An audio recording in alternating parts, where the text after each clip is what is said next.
States.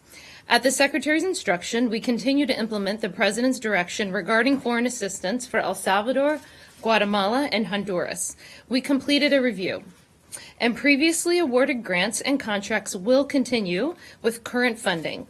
State Department assistance in support of priorities of the Departments of Justice and Homeland Security priorities to help the Northern Triangle governments take actions that will protect the U.S. border and counter transnational organized crime will also continue. We will not provide new funds for programs in those countries until we are satisfied the Northern Triangle governments are taking concrete actions to reduce the number of illegal migrants coming to the U.S. border. Working with Congress, we will reprogram those funds to other priorities as appropriate.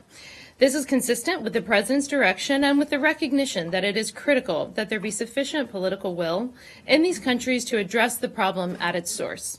As Secretary Pompeo has said, these nations have the responsibility to take care of the immigration problems in their home country. Okay, and one more. Tomorrow, Tuesday, June 18th, 2019, Secretary Pompeo will visit United States Central Command and the United States Special Operations Command at MacDill Air Force Base in Tampa, Florida. There, he will meet with General Kenneth McKenzie, Commander of Central Command, and General Richard Clark, Commander of Special Operations Command, to discuss regional security concerns and ongoing operations. And I will be headed out with the Secretary, so I apologize, but this briefing will be a little bit shorter than normal since the airplane doesn't wait on me. Tomorrow. The meetings are tomorrow. But he's leaving today. Yes. All right. Just before I go into Iran, can I just ask you on the Northern Triangle aid? Do you have dollar amounts for what the total was that was initially suspended, and how much, and the amount that is going to continue now? And if you don't, could you get them for us? We will get you the exact ones, some rough estimates, and I'll make sure to get you the exact dollar figures. Is that, excuse me, we will continue to meet our contractual obligations for FY17, and that funding that's already been programmed is around $400 million. Again, we'll get you the directive. The $200 million continues to be paused or in an escrow. And sorry, 17. The $400 million is both the stuff that had been previously awarded and there was some stuff that you said will continue. Yeah, so there was about, I believe it was 707 was the number of programs in a very thorough and comprehensive review that we did. And of course, we said our assistance and support of priority programs from DOJ and Homeland Security will continue. So we'll get you the exact figures, but those are rough estimates of where we are with FY17. Sorry, 707 was what? Okay, so 707 is the number DOJ. of programs and activities writ large. Total. Writ large, right. 400 million of which will continue. In the very extensive review, exactly. And that's an approximate number, obviously. Fair enough, but it sounds like, more than half is going to continue to go, right? Anyway. From FY17. Yeah. Yeah. Okay, on Iran. I want to ask a variation of the question I asked you last week, which was when your ambassador to the IAEA noted that Iran was potentially or possibly in violation of the JCPOA on advanced centrifuges, and she called for the IAEA, and particularly the European parties, to the deal to urge Iran to stay in compliance. Now today we have a situation where the Iranians say they're going to bust through the limits on their low enriched uranium stockpile, and maybe even start enriching up to 20%. Does this administration see any value in Iran staying within the limits outlined by the JCPOA? So I would say that we are unfortunately not surprised by the Iranian announcement. As we've talked quite a bit from this podium, this is a pattern of 40 years of behavior. It's consistent with how the Iranian regime behaves. They did this when we were in the JCPOA, right? They continued to build their missile program. We relieved sanctions. They took American sailors hostage. We have seen no moderating behavior by this regime. And in fact, what we're seeing here, of course, over the past week, is constantly threatening to close the Strait of Hormuz. A number of activities, not just the 2 commercial shipping vessels that we discussed this week, but 4 other commercial ships So I think what we're seeing here is really a challenge, not only in the JCPOA, but really a challenge to the international norms on how a country behaves, a challenge to the international norms on freedom of navigation and freedom of the seas. And so we, would say to the international community that we should not yield to nuclear extortion by the Iranian regime. Okay, I just want to focus on the nuclear deal, the JCPOA, and nothing else. Okay. Just that. Not taking the hostages, not malign activity, not things that are not covered in the JCPOA. Does the administration believe there is value in Iran continuing to comply with the JCPOA, which the president called the worst deal ever negotiated? Listen, we continue to call on the Iranian regime not to obtain a nuclear weapon, to abide by their commitments to the international community. And I think, it's unfortunate that they've made this announcement today. As I said earlier, it doesn't surprise anybody. I think this is why the president has often said that the JCPOA needs to be replaced with a new and better deal. Iran, as evident by their announcement today, but also their pattern of behavior over the past few years, is keen on expanding, or seems to be keen on expanding their nuclear program, and it now wants to exceed these nuclear limits in advance of these so-called sunset But clauses. that suggests that you believe that there is value in these limits. No, does it not? I mean, We call on the Iranians not to obtain a nuclear weapon and to abide by the commitments that they've made to the international community. Okay. Nick? Is the Secretary disappointed with the response from the international community so far? You said we would like to say to the international community they should not yield to nuclear extortion. So has the administration been disappointed by the response, for one thing, to the attacks on last week, and more broadly on viewing the threat and the way to respond to Iran? No, not at all. I mean, in fact, I think that we have seen the international community and our allies step up to condemn this behavior. I mean, this clearly what we're seeing in the Strait of Hormuz defies the pattern, the tenets that we all hold dear as it relates to freedom of navigation, freedom of the seas. The Secretary has been working, of course, incredibly closely within the government with Acting Secretary Shanahan on multiple times working on ensuring that we are able to defend our people and our interests. We're, of course, working on the diplomatic solution, while Secretary Shanahan and the team at DoD is focused on our military options to keep our people, our interests, and our allies safe. Over the weekend, as almost every weekend with the Secretary, is probably the most hardworking person I've ever worked for. The Secretary had a number of calls with the NATO Secretary General, with a Chinese Politburo member, with the Singaporean Foreign Minister, Kuwaiti Foreign Minister, UK Foreign Minister, Emirati Foreign Minister, Republic of Korea Foreign Minister, Qatari Foreign Minister.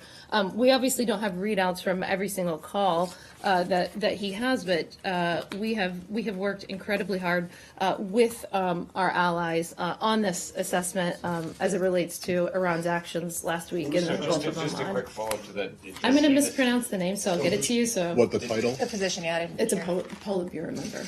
Does the Secretary believe that the U.S. strategy, as he laid out when he set forth these 12 demands, I mean, given the tensions only seem to be escalating, does he believe that the U.S. strategy toward Iran is currently working? Our maximum pressure campaign continues, and it will continue to be what we pursue. We think it's incredibly unfortunate, of course, the Iranian announcement today, but when we look and see what's happened in the region, again, this is, as we always say, I know, 40 years of behavior, but especially over the past few years, when you look at this assessment that the Secretary gave here from this podium, I want to reiterate something that he said, because I think it's sort of gotten lost in the media coverage. He said our assessment is based on the intelligence, the weapons used, levels of expertise needed to execute the operation, recent similar Iranian attacks on shipping, and of course the fact that no proxy group in the area has the resources and proficiency to act with this high degree of sophistication. So we will continue to work with our allies and work with our international partners who would like to help us deter this Iranian behavior, who would like to help us get them back to the negotiating table, who would like to help us get them to behave like a normal nation. That's the whole goal here. Our demands are not high. Our demands are that they stop terrorizing the region. Thank you.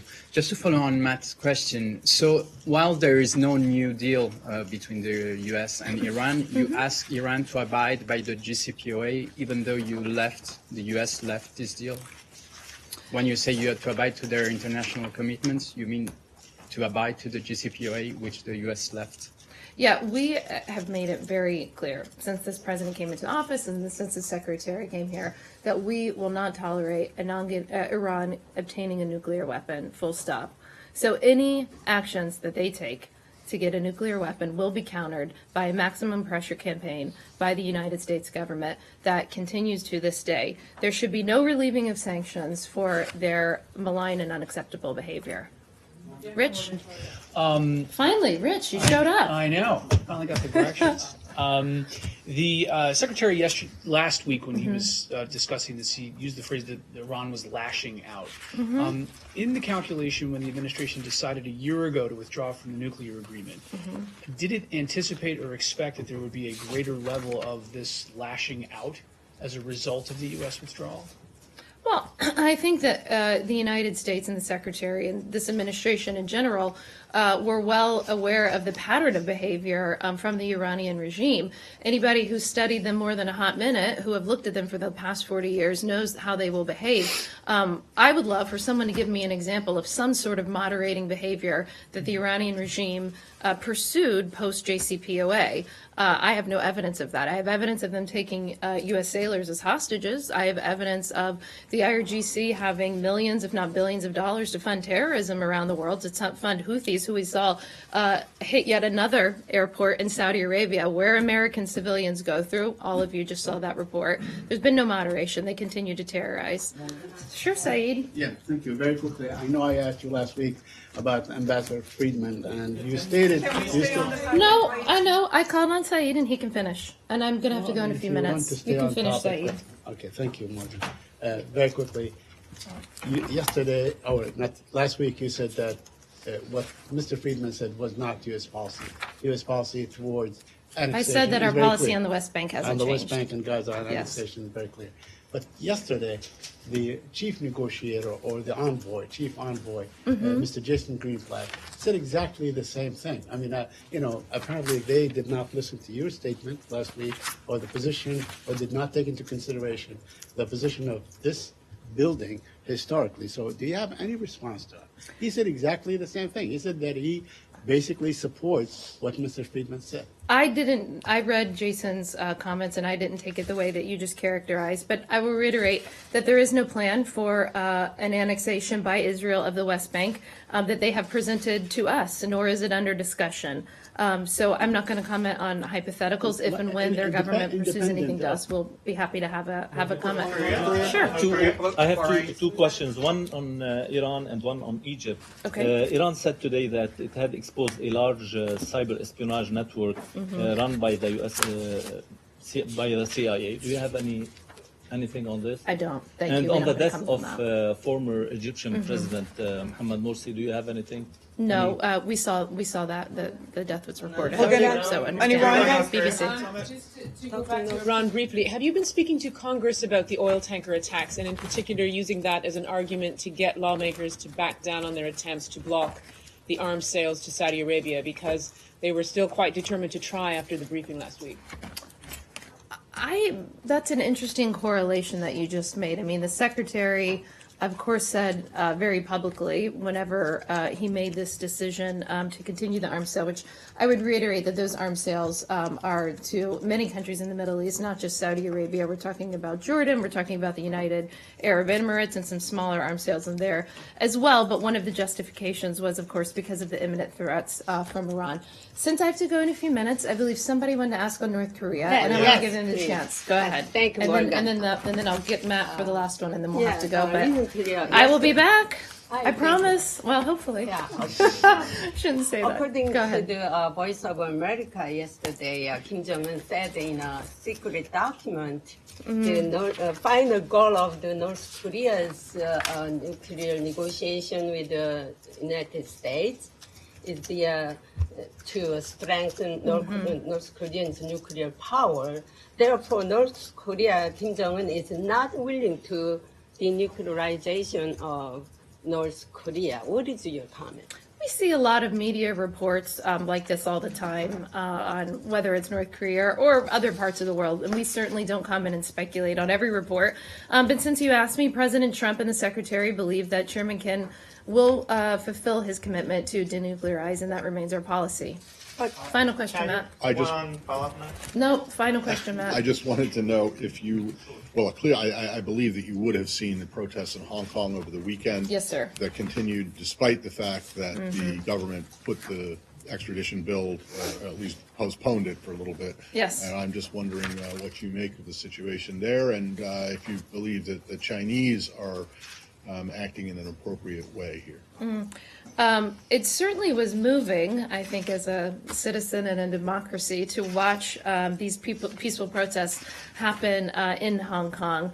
And we're seeing the people there in Hong Kong, of course, demonstrating for their basic rights, for the rights of freedom of speech, for freedom of assembly, all of these things which are enshrined into basic law. And so, of course, as we observe these, we continue to call on the Hong Kong government to address the concerns of their public, to consult with local and international stakeholders who may be affected by this proposed amendment, even though I know it, of course, has been postponed. The Secretary spoke about this a little yesterday on some of the Sunday shows that he was on and said, you know, that we're watching the people of Hong Kong speak about the things that we value. And I think that we have been pretty straightforward and transparent from this podium on our support for these peaceful protesters. I will see you all Wednesday. Thank you very much. All right, folks, thank you very much for joining us and choosing us as your stream of choice. These spammers are out of control, folks. These spammers are crazy. And we had to switch over to members only chat because I can't even take one, I can't even go away for a second off the chat without it being flooded. So I apologize for that. But like I said, we're trying very hard to make sure that these spammers get blocked. But YouTube already, they reached out to us and they said, we're working on it, but we don't know how long it's going to take. We really can't do anything about it. It's just crazy with these spammers. But we switch over to, whenever it gets bad like this, we just switch over to members only chat. And like I said, I apologize that, that this happens, but I've heard that it doesn't just happen to our channel, it happens to many other live streams. But the best way for us to combat it right now is to switch it over to members only chat. And I think that's the best way to do it for right now until YouTube figures out and they do something about it. But they don't want to do anything about it because they know that that people will go away and instead of them actually trying to ban us, because they want us off the platform, but we haven't given them a reason to kick us off. So they're trying everything, folks. They're trying everything. But thank you so much for joining us and choosing us as your stream of choice. If you like our coverage, make sure you subscribe to the channel and you click the notification bell. That way you get updates when we go live for another event. Tomorrow, President Trump is having a rally in Orlando, Florida. We're going to be there live, so make sure that you subscribe to the channel and click the notification bell. That way you get an update when we go live for that Trump rally. So make sure you guys stay tuned. Also, check out our second channel, Golden State Times Newsroom. And then, again, that's Golden State Times Newsroom. Make sure that you guys go and check it out. We're going to start filming right now the news videos for that channel. So make sure you guys stay tuned. Thank you so much for choosing Golden State Times as your stream of choice. Subscribe if you are new, and I hope to see you guys here next time. My name is Jen. I'm from Golden State Times, and I'll see you soon. Peace.